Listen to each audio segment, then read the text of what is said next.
Assalamualaikum warahmatullahi wabarakatuh.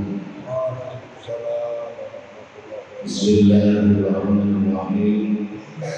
Alhamdulillahilladzi 'allama al-Qur'ana khalaqal insana 'allamahul bayan. Wa faddala habibahu 'ala rusuli bilisa'il Qur'an. Wa karrama ummatahu 'ala sa'iril umami bitilaawatil Qur'an. Wassalatu wassalamu 'ala sayyidina Muhammad wa 'ala alihi wa ashabihi fi 'idadi aswaril Qur'an, amma ba'd.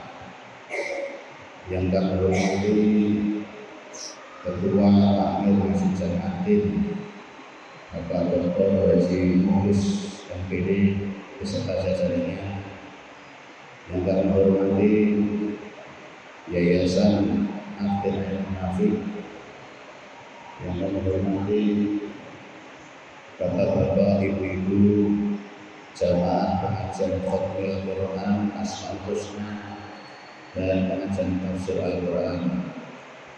Alhamdulillah wa syukurillah, sore hari ini kita bersyukur kehadirat Allah SWT karena masih diberikan kenikmatan, diberikan kesempatan oleh Allah SWT sehingga masih bisa mengikuti pengajian tafsir Al-Quran dalam keadaan sehat dan walafiat. Tidak lupa salam dan salam kita sampaikan kepada junjungan kita Nabi Muhammad SAW beserta keluarganya, sahabatnya, dan juga seluruh umat yang senantiasa istiqomah menjalankan syariat-syariat baginda Rasul Muhammad SAW. Semoga kita sekalian termasuk golongan orang-orang yang senantiasa mengikuti sunnah-sunnah beliau, amin ya rabbal alamin. Bapak Ibu sekalian yang kami cintai, kita sore hari ini memasuki ayat yang ketiga dari surat Al-Baqarah. Setelah kemarin kita menyelesaikan ayat yang kedua, yaitu dzalikal kitabul la raiba fihi hudal lil muttaqin. Ayat yang berikutnya, alladzina yu'minuna bil ghaibi wa yuqimunas sholata wa mimma razaqnahum yunfiqun. Yaitu orang-orang yang beriman pada yang gaib, menegakkan sholat dan menginfakkan sebagian rezeki yang kami anugerahkan kepada mereka. Ayat ini merupakan tafsir dari ayat yang kedua, yaitu Al-Muttaqin. Itu yang disebut dengan tafsirul ayat bil ayat. Pengertian Al-Muttaqin di ayat kedua surat Baqarah dijelaskan di ayat ketiganya. Siapa yang disebut dengan orang yang bertakwa itu? Yaitu orang-orang yang beriman kepada yang gaib, yang menegakkan sholat dan menginfakkan sebagian rezeki yang kami anugerahkan kepada mereka. Kata alladzina yu'minuna seperti yang telah kita sampaikan tempo hari di dalam surat Fatihah, itu namanya badal atau pengganti dari kata muttaqin. Di samping dia juga menjelaskan kata muttaqin, dia menjadi badal dari kata muttaqin, namanya badal kul mingkul. Badal adalah kata pengganti. Kalau misalnya Pak Dr. Mukhlis secara fisik utuh. Itu kalau saya sebut ketua takmir Masjid Jamiatin, maka kata takmir, ketua takmir Masjid Jamiatin itu tentu tidak akan hanya menunjuk tangannya beliau saja, tidak hanya menunjuk badannya saja, tetapi keseluruhan dari fisik tubuh jasmani Pak Dr. Mukhlis. Jadi itu yang disebut dengan badal kul mingkul, pengertian yang dijelaskan secara utuh. Karena di dalam bahasa Arab itu badal di samping ada kul mingkul, ada namanya badal ba'di mingkul, menyebutkan sebagian tetapi yang dimaksud itu keseluruhan. Jadi kalau misalnya saya menyebut Mas Dadak atau Mas Fulan kok belum kelihatan batang hidungnya, saat saya menyebut batang hidungnya itu bukan berarti yang diharapkan hidungnya tok yang datang, tetapi yang diharapkan datang adalah orangnya secara keseluruhan. Itu namanya badal ba'di mingkul, menyebut sebagian tetapi yang dimaksud adalah keseluruhan. Jadi itu yang kedua. Yang ketiga, ada namanya yang disebut dengan badal istimal. Badal istimal itu adalah pengganti dari sesuatu, tetapi yang disebutkan adalah bagian dari kewenangan sesuatu itu atau kekuasaan dari sesuatu itu, semua yang masih terkait dengan sesuatu itu. Misalnya kalau menyebut gini, kita hendaknya sebagai orang Islam takut kepada Allah. Takut kepada Allah itu antara lain yang dimaksud adalah azab Allah. Kita bersyukur karena kita akan mendapatkan balasan dari Allah Subhanahu wa taala. Itu yang dimaksud adalah surganya Allah. Jadi sesuatu yang di bawah kekuasaan dari zat yang kita maksudkan. Ini adalah namanya badal istimal. Pak Menteri membangun sekolahan. Itu yang membangun apakah Pak Menteri sendiri? Tentu bukan. Sing bangun ya tukang. Karena kebijakan beliau maka sekolah itu bisa dibangun. Itu artinya badal istimal, pengganti, tetapi yang disebutkan adalah bagian dari kelemahan. Dan yang terakhir adalah yang disebut dengan badal gholat. Badal gholat itu memang pengganti karena yang kita sebutkan itu keliru. Misalnya dari jauh kita melihat Mas Taufik datang ke majelis pengajian ini. Ternyata yang kita lihat itu bukan Mas Taufik. Yang datang, yang datang Mas Taufik. Bukan, yang datang ternyata Pak Pri. Jadi nama Pak Taufik digantikan dengan Pak Pri, itu namanya badal gholat. Jadi di dalam ilmu bahasa hal semacam ini ada di dalam Al-Quran. Termasuk di dalam ayat ini hudal lil muttaqin alladzina yu'minuna bil ghaibi wa yuqimunas sholata wa mimma razaqnahum yunfiqun.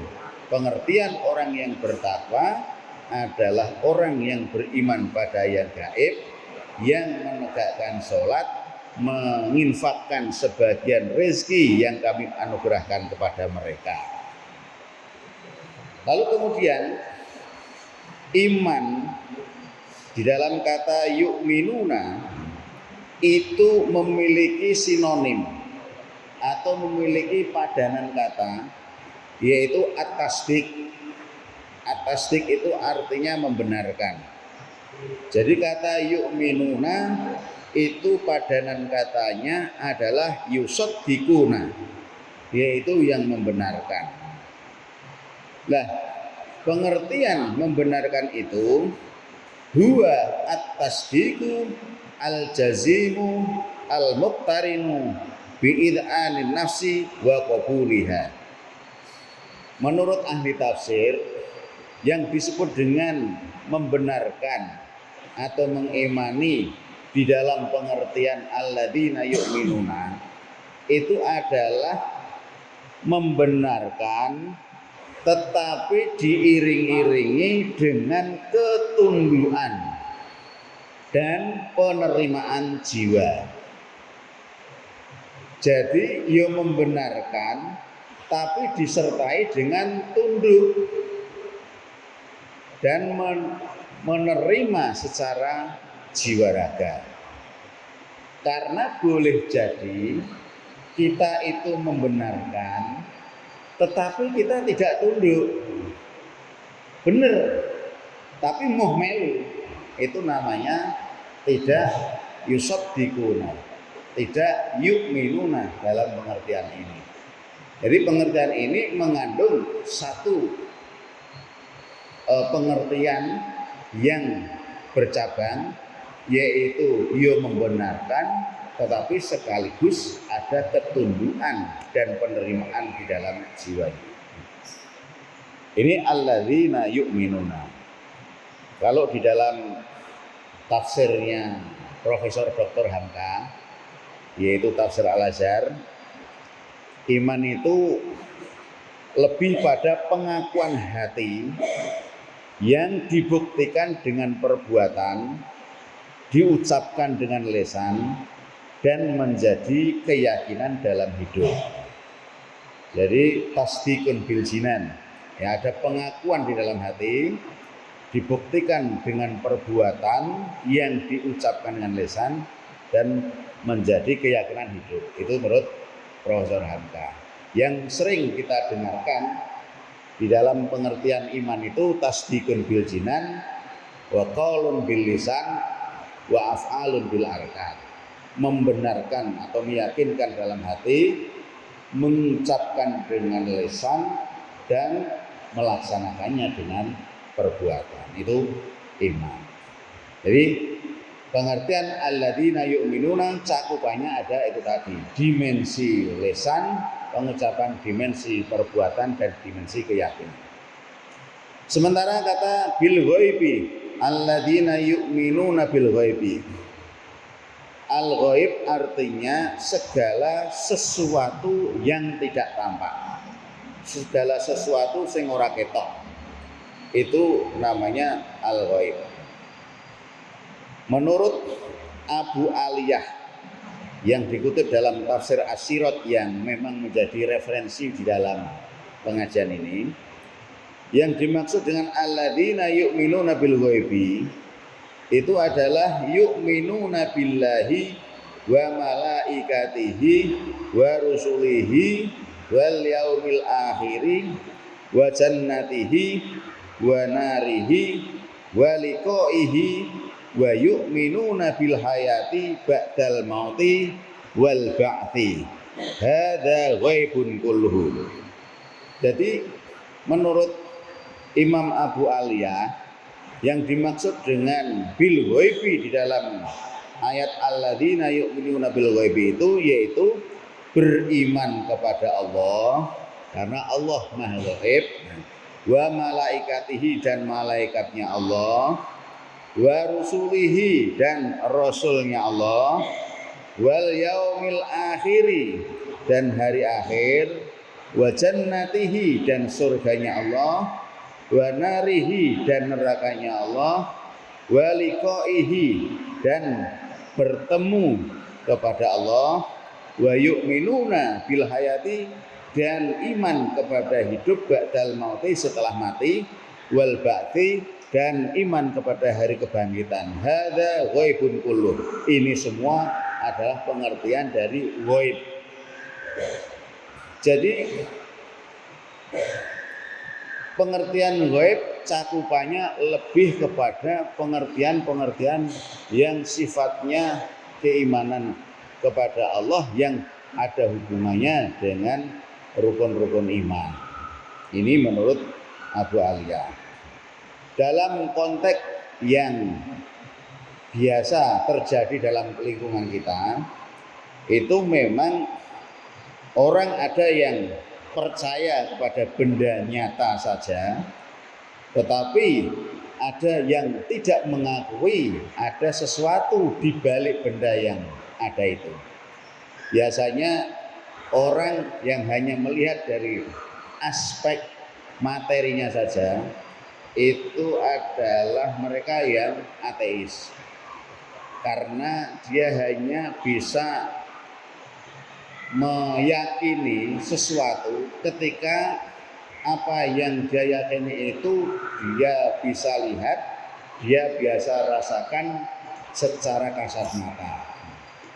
Saya masih ingat betul dulu ketika ada film-film atau cerita tentang Gestapo, ketika anak kecil ditanya tentang apakah kamu percaya kepada Tuhan, itu dia diyakinkan oleh orang-orang ateis itu untuk tidak percaya, karena tidak bisa memberi langsung sesuatu yang dia bisa dapatkan. Tapi begitu, apakah kamu percaya kepada saya, maka dia kasih permen anak itu dan dia merasa bahwa benda itu wujud, dia bisa terima. Maka dia tanamkan bahwa kepercayaan itu hanya pada benda yang nyata yang hanya dia bisa rasakan saja. Itu adalah penanaman dari mereka yang ateis, yang tidak percaya kepada adanya Tuhan. Tetapi yang kedua, ada orang yang memang percaya kepada benda yang nampak, tetapi dia juga percaya kepada benda-benda yang gaib itu dalam kehidupan kita. Karena itu memang alladzina yu'minuna bil ghaibi ini bentuk yang paling mendasar di dalam proses membenarkan di dalam diri kita adalah meyakinkan atau keyakinan di dalam hati kita. Karena itu termasuk bagian yang penting. Termasuk ketika kita saat ini kita ditanya tentang keimanan kepada Rasul, sementara Rasul sudah wafat 15 tahun yang lalu. Tentu kita hanya mendapati bukti-bukti sejarahnya saja. Ada makam Rasulullah SAW di Madinah. Nah, itu berarti kita tidak langsung melihat secara fisik Rasul. Kita tidak bisa langsung melihat kehadiran Rasul, tetapi kita hanya meyakini bahwa ada Rasul akhir zaman, Rasulullah Muhammad Shallallahu Alaihi Wasallam, yang itu dibuktikan dengan berbagai bukti-bukti sejarah seperti adanya makam, adanya Al-Quranul Karim dan sebagainya. Itu termasuk bagian dari kita iman kepada yang gaib.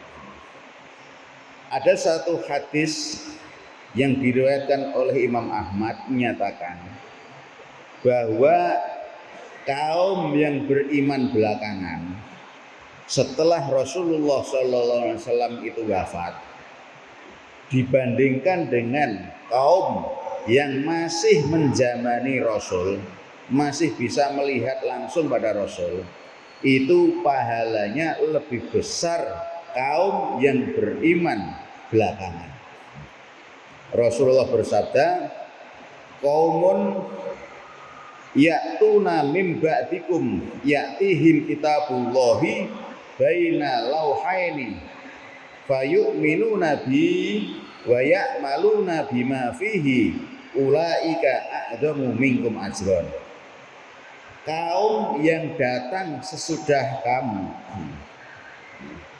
Rasul maksudnya, lalu kemudian datang kepada mereka kitab Allah yang ditulis di antara dua lauhul mahfuz, maka mereka pun kemudian beriman kepadaku dan mereka amalkan apa yang tersebut di dalamnya, maka mereka itu lebih besar pahalanya daripada kamu. Jadi Rasulullah menyampaikan kepada para sahabat bahwa kaum yang datang sesudah kalian itu adalah kaum pada masa Nabi. Kemudian dibandingkan dengan kaum yang belakangan seperti kita-kita ini yang tidak menjamani Nabi, tapi kita juga sama-sama mendapatkan dakwah Islamiyah, ada kitab yang kita baca, kemudian kita mengimaninya, kita juga iman kepada Allah, kepada Rasul, maka pahala kita lebih besar dibandingkan kaum yang masih menjalani pada masa Rasulullah Shallallahu Alaihi Wasallam. Nah, ini kita bersyukur sekali, walaupun orang menangi Kanjeng Nabi, tapi ternyata oleh Kanjeng Nabi diberikan satu kepastian bahwa ganjaran kita lebih besar selama kita beriman kepada Allah, kepada Rasulnya, dan semua risalah yang dibawa oleh Rasulullah Shallallahu Alaihi Wasallam. Mengapa? Karena iman kita kepada yang gaib itu, ya, kita tidak langsung bertemu kepada Rasul, kita hanya tahu sejarah beliau. Nah, ini tempat di mana beliau hidup, nah, ketika di Mekah, sehingga kita terkenang dan beriman serta mengikuti sunnah-sunnah beliau. Itu yang membuat nilai keimanan kita itu jauh lebih tinggi dibandingkan pada saat menjamani pada masa Nabi itu sendiri. Ini yang disebut dengan alladzina yu'minuna bil ghaibi, orang-orang yang beriman kepada yang gaib. Sementara itu wa yuqimunas sholata, as-sholata, sholat itu dalam segi bahasa yaitu adalah ad-doa, artinya doa. Di dalam kata sholat itu sendiri, menurut ahli tafsir ada perbedaan pendapat di kalangan para ulama. Yang dimaksud di dalam sholat ini ada perbedaan pandangan. Ada pendapat yang pertama, yang dimaksud dengan wa yuqimunas sholat, sholat yang dimaksud ini menegakkan sholat itu adalah hanya sholat-sholat fardu saja, yaitu isya, subuh, luhur, asar, dan maghrib. Itu pendapat yang pertama. Yang dimaksud hanya menegakkan sholat fardu yang disyariatkan. Tapi ada pendapat yang kedua, yaitu di samping sholat fardu yang 5 itu juga sholat-sholat sunnah. Jadi wa yuqimunas sholah, orang bertakwa itu juga orang yang menegakkan sholat. Pengertian di sini menurut ahli tafsir ada dua pendapat. Yang satu menegakkan sholat fardu, dan yang sebagian lagi menyatakan di samping sholat fardu juga sholat-sholat sunnah. Itu komplit. Menurut pendapat yang afsah, yang didukung oleh para ulama kebanyakan, adalah pendapat yang kedua, yaitu tidak hanya sholat-sholat fardu, tapi juga sholat-sholat sunnah. Jadi orang bertakwa di samping iman kepada yang gaib, tapi juga menegakkan sholat. Menegakkan sholat di situ pengertiannya, ya sholat fardu dan juga sholat sunnah.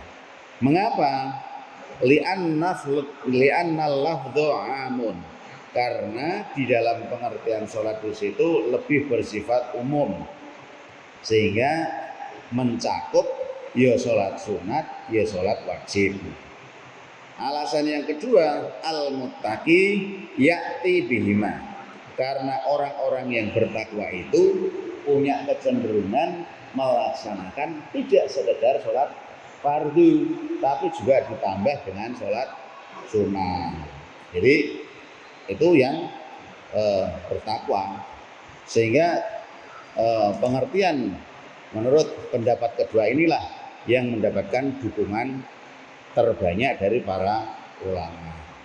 Sementara itu sholat sendiri secara pengertian istilah yaitu aqwalun wa af'alun mahsusatun muftatahatun bitakbiri muftatamatun bitaslimi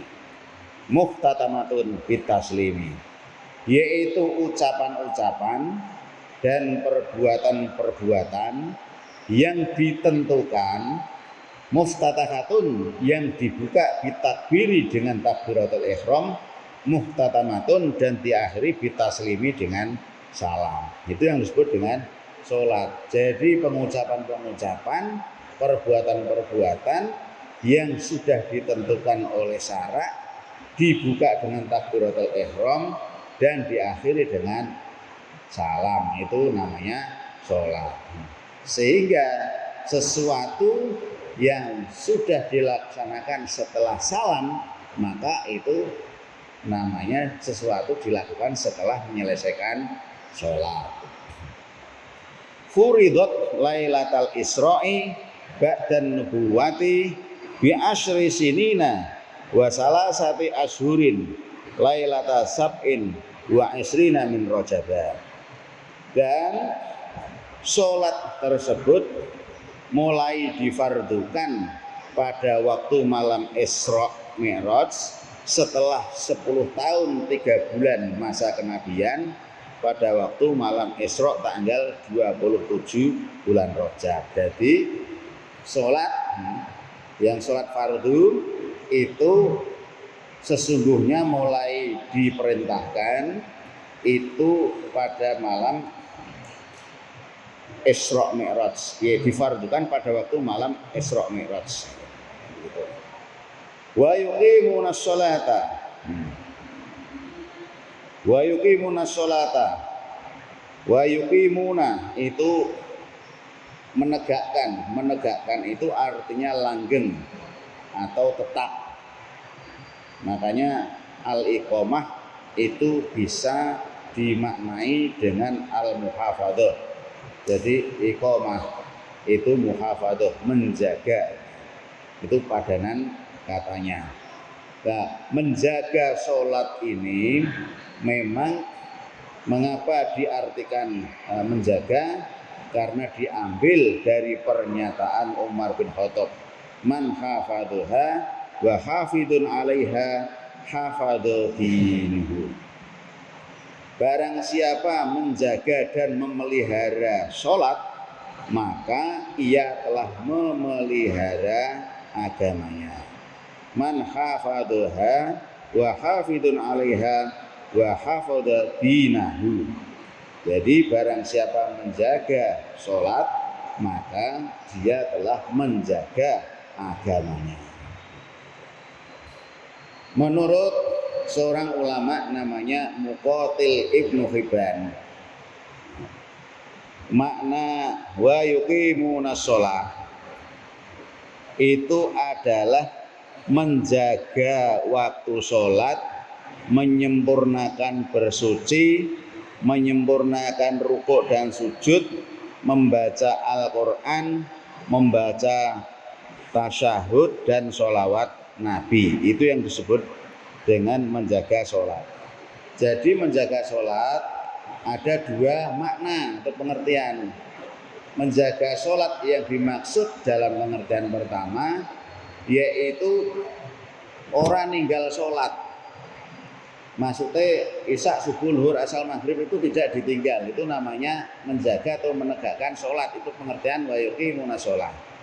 Tapi menurut pengertian dari Imam Muqatil Ibnu Hibban, yang dimaksud dengan wa yuqimunas sholat itu bukan itu, tapi nyempurnake wudune, nyempurnake takbiratul ihrami, sholate maca Fatihah sing komplit, rukuke sing genah. Itu namanya menyempurnakan sampai salam, itu menyempurnakan sholat. Pengertiannya seperti itu. Jadi dalam satu pelaksanaan sholat, misalnya sholat maghrib saja, itu harus disempurnakan mulai dari takbiratul ihram sampai tasyahud atau tahiyat. Itu disebut dengan menyempurnakan sholat. Tapi pengertian yang pertama, menegakkan sholat itu pengertiannya menjaga sholat 5 waktu. Jadi ini adalah satu bagian dari kelanjutan alladzina yu'minuna bil ghaibi wa yuqimuna sholat. Refleksi atau kelanjutan dari kita beriman kepada yang gaib, beriman kepada Allah, malaikat Allah, Rasulullah dan sebagainya. Keimanan itu kemudian kita implementasikan, kita wujudkan dalam bentuk yaitu melaksanakan ibadah sholat. Sehingga dengan demikian menurut para ahli tafsir, ketinggian keimanan seseorang itu antara lain ditentukan oleh ketekunan mereka dalam melaksanakan sholat. Ini dalam ahli tafsir menyampaikan seperti itu. Lalu kemudian wa mimma razaqnahum yunfikun.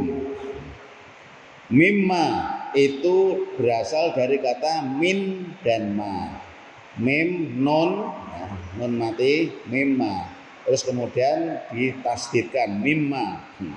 Itu artinya min itu sebagian, ma dari sesuatu. Sesuatu itu dimaknai dengan harta. Razaqnahum yang kami anugerahkan kepada mereka. Nah, di situ ada razaqnahum. Itu na Allah hum kepada mereka orang-orang yang beriman tadi. Jadi orang yang bertakwa di samping iman pada yang gaib, menegakkan sholat, juga dia memberikan sebagian harta yang dianugerahkan Allah kepada mereka. Lafaz yunfikuna itu sinonimnya atau padanan katanya adalah yukhrijuna. Yukhrijuna artinya mengeluarkan. Jadi yukhrijuna ma yunfikun, ma razaqnahum, mengeluarkan apa yang sudah dirizkikan Allah kepada kita. Menurut ahli tafsir, kaitan dengan mimma razaqnahum ini juga ada beberapa pendapat. Pendapat yang pertama yaitu adalah zakat wajib yang kita bayarkan, setidaknya zakat fitrah. Mengapa dimaknai dengan mimma razaqnahum itu zakat wajib? Karena itu sebanding dengan sholat, podo wajibe. Begitu. Jadi wa yuqimuna sholata wa mimma razaqnahum yunfikun, artinya membayar zakat. Itu gitu. Ya, orang bertakwa harus membayar zakat. Pengertian yang pertama mimma razaqnahum adalah zakat wajib karena mengacu pada riwayat Ibnu Abbas. Kemudian yang kedua, ada satu pendapat bahwa yang dimaksud dengan nafkah, ya mimma razaqnahum yunfikun, menafkahkan sebagian rezeki itu nafkahnya suami kepada istri. Mengapa kok nafkahnya suami kepada istri? Karena nafkahnya suami kepada istri ini adalah satu bentuk nafkah yang paling utama, yang paling tinggi derajatnya. Sebab ada hadis menyatakan 1 dinar yang kamu nafkahkan ke jalan Allah, 1 dinar yang kamu berikan untuk memerdekakan budak, 1 dinar untuk diberikan kepada orang miskin, dan 1 dinar untuk diberikan kepada istrimu, maka itu lebih besar pahalanya 1 dinar yang kamu nafkahkan untuk istrimu. Begitu. Jadi dasar mengapa yang dimaksud nafkah wa mimma razaqnahum yunfikun itu adalah nafkah suami pada istri, karena diambil dari pengertian yang paling utama dari pengertian nafkah itu sendiri, yaitu nafkah suami dan kepada istrinya. Sementara itu yang ketiga, yang dimaksud dengan mimma razaqnahum yunfikun menurut ulama, bahwa yang dimaksud tidak hanya yang wajib saja, tetapi juga infak dalam pengertian sedekah. Jadi orang menehi zakat tok bayar sing wajib, tapi juga memberikan dalam bentuk sedekah, kayak takjil, kayak Jumat berkah, kayak nyemplungi kota dan sebagainya. Itu adalah termasuk pengertian mimma razaqnahum yunfikun. Nah, dari tiga pendapat ini mana yang paling didukung banyak ulama, jumhurul ulama? Yang paling didukung adalah pendapat yang ketiga. Jadi yo zakat, yo bersedekah. Jadi ciri orang bertakwa itu mimma razaqnahum yunfikun itu di samping dia juga bayar zakat, juga senang sedekah. Itu gitu. Ini seperti itu. Nah, sehingga dengan demikian muttaqin itu adalah iman kepada Allah, kepada hari kiamat, pada surga, kepada neraka, malaikat Allah dan lain-lain. Kemudian menjaga sholatnya, baik sholat yang wajib dan juga diiringi dengan dukungan sholat-sholat sunnah. Kemudian juga orang yang membayar zakatnya serta senang dengan bersedekah. Itu pengertian dari ayat yang atau tafsir dari ayat yang ketiga, alladzina yu'minuna bil ghaibi wa yuqimunas sholata wa mimma razaqnahum yunfiqun. Jadi ini penting sekali Bapak Ibu sekalian untuk kita terapkan pengertian dari ayat ini. Memang semua yang kita lakukan dalam rangka membentuk muttaqin itu tidak bim salah bim abrakadabra. Maksudnya langsung sekali jadi, paket jadi enggak. Biasanya itu melalui satu proses. Termasuk di dalam melaksanakan puasa itu, mengapa ada kata la'allakum tattaqun, supaya kita bertambah takwa. Kita dididik, kita diberi perintah untuk melaksanakan puasa, tidak lain supaya kita juga semakin tambah takwa kepada Allah Subhanahu wa taala. Mudah-mudahan dengan pengertian-pengertian yang semacam ini kita bisa semakin meningkatkan ketakwaan kita kepada Allah Subhanahu wa taala. Amin ya rabbal alamin. Sudah setengah jam lebih sedikit.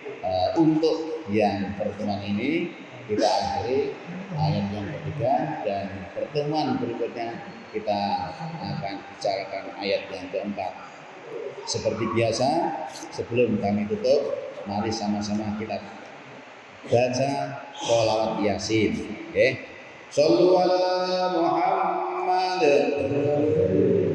Sallallahu ala Yasin Ahmad al-Hadi al-Amin.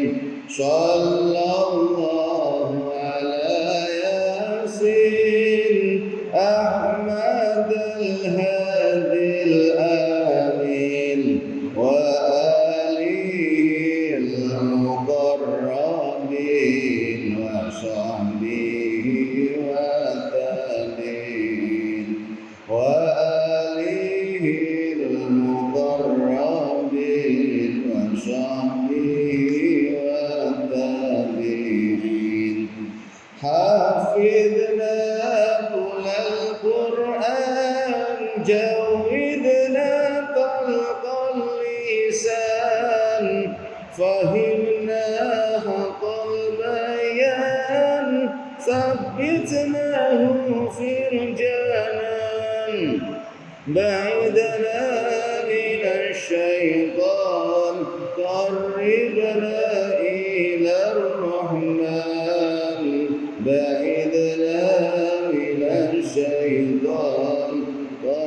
قربنا إلى الرحمن بعدنا من الشيطان قربنا إلى الرحمن صلى الله على ياسين أحمد الهادي الأمين صلى الله على ياسين أحمد الهادي الأمين وآله